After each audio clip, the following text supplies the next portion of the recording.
Writing your book is one thing, getting it to sell is quite another. Here are 5 tips for you to be able to actually sell your book. Know exactly who your book is for. If your book is for everybody, it's typically for nobody at all.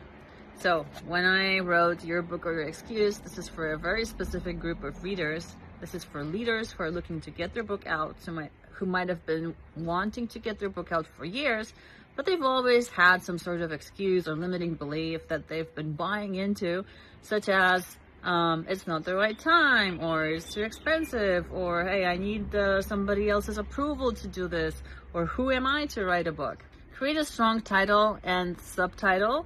So your title should make your reader curious. You want them to think, okay, like, what is this about?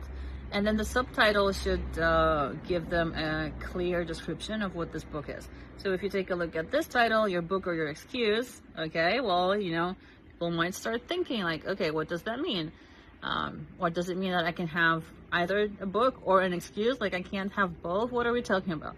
So this is meant to drive curiosity, and it does. And then the subtitle, why the 1% of leaders publish and the 99% get forgotten. So here very clearly you can understand, okay, now I'm going to see what the difference is between the people who actually get the benefits, get their book out, and those who don't.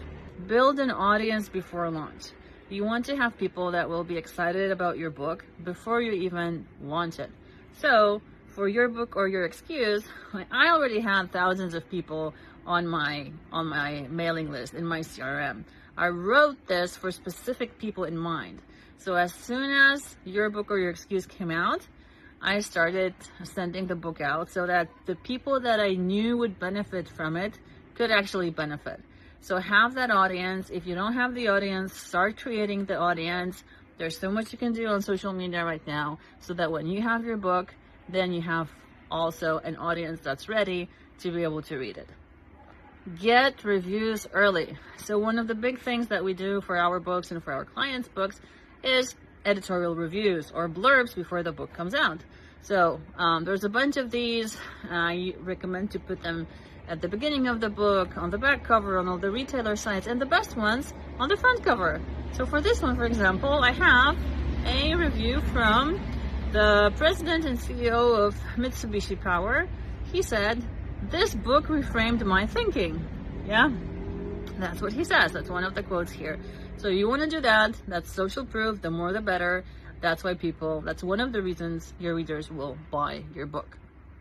Keep promoting after the launch. You want to make sure, yes, that you have a big launch. That's an event that's going to get you to bestseller status, but you want to continue promoting. So we continuously market Your Book or Your Excuse. It's something that people are reading every day. That's something that people are getting in their inboxes on social media. They're seeing it every day. And that's the reason why Leaders Brands is able to grow the way it does, because we continue promoting it through Your Book or Your Excuse. Books don't sell by accident. They sell because there's a strategy behind them. If you'd like to make sure that you have a strategy behind your book, go to leadersbrands.com, check out the link in the description, and we'll help you put together a strategy for you to succeed.